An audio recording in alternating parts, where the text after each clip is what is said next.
This is my Krag-Jorgensen Springfield model 1898 Springfield Armory. This was the rifle that was used in the Spanish-American wars in the Philippines, and it had a short service life, maybe 10 years or 10 manufacturing years. I guess it did actually see some duty all the way up until World War I, very early in the war, when they were scrambling to find any military rifle that they could.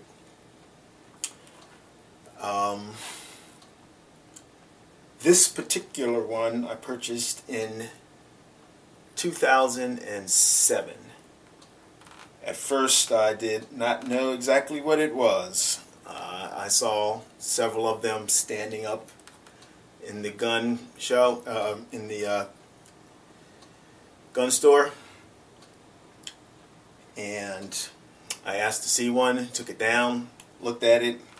The guy gave me a brief history of the particular Krag-Jorgensen and its use in the U.S. military, and went home, did some research on it, and at that time I was looking for a bolt-action rifle. I do like military style rifles, in particular the historical ones, and so once again it was another unusual round, 30-40, and those are pretty much some of the criteria that I use whenever I do make a purchase. It has to be something that I'm looking for. It helps if it is somewhat of an unusual cartridge. If it has military history associated with it, that's another selling point.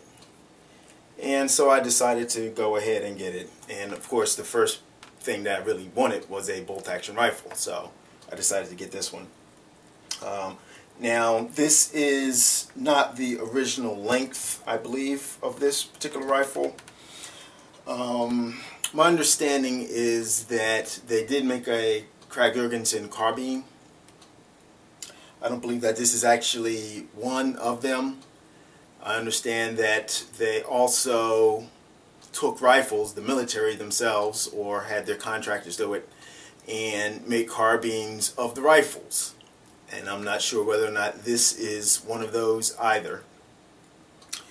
And also, after the Krag-Jorgensen went out of service with the military, a lot of them were sold to the civilian market, and individuals who purchased them also cut them down to carbine length.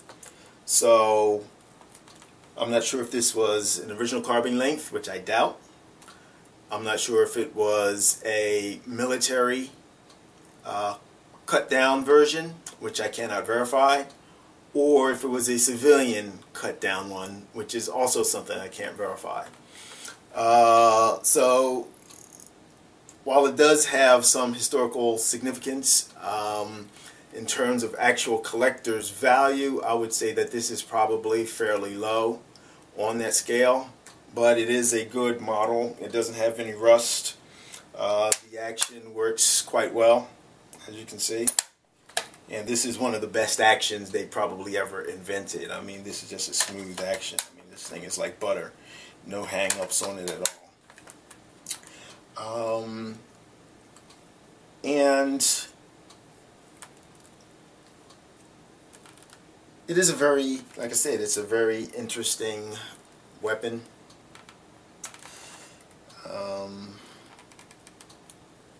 I haven't shot it a lot due to, one, the scarcity of the ammunition. I have built up my supplies for it, and at the time I got this I wasn't reloading, and I don't have any reloading dies for this particular cartridge.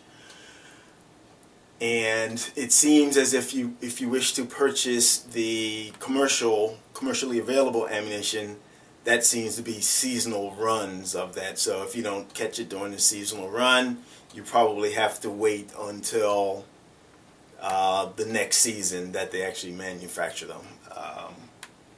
Or you can, if you have ammunition, there are some people who actually, some reloaders who actually will do it for you and sell you the reloaded ammunition that way.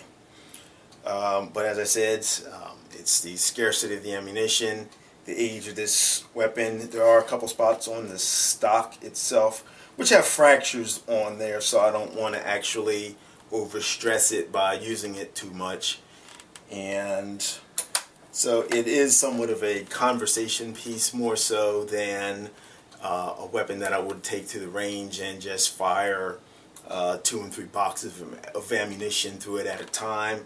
At most, I'll run probably 10 rounds at a time, and that's good enough, you know, just to make sure that everything's still operational, just to have an opportunity to actually fire it, and just to have fun. I mean, it is a fun weapon to fire. As I said, you have this really smooth action. Very interesting loading gate there on the side. I'm sure a lot of people may not be familiar with it, but you can just simply insert 5 rounds loose, 1, 2, 3, 4, 5, and close the cover, cycle it, and load a round into the chamber. As I said, it's a very smooth action. I'm not sure of the weight on this thing, but it is, the barrel is about 21 or 22 inches, and the overall length is 41 inches. So, assuming that this is a cut down model, which I highly assume that it is, it's much shorter than the full rifle version. But I just want to keep this short and show my 30-40 Krag, as they call it, 30-40 Krag, depending upon how you wish to pronounce your A in that word, or Krag-Jorgensen, I should say name. But yeah, if any of you Krag-Jorgensen aficionados out there could school me a little more on what I might have here, I would definitely appreciate it. So I'll end it there. Thanks for watching, and I hope you enjoyed this video. And as I said, any information that any of you Krag-Jorgensen specialists might have regarding this particular rifle or similar rifles, it doesn't necessarily have to be about this one, but of similar rifles, please let me know. I'm sure there are a lot of other viewers who would like to know as well. Okay, thanks for watching once again, and bye-bye.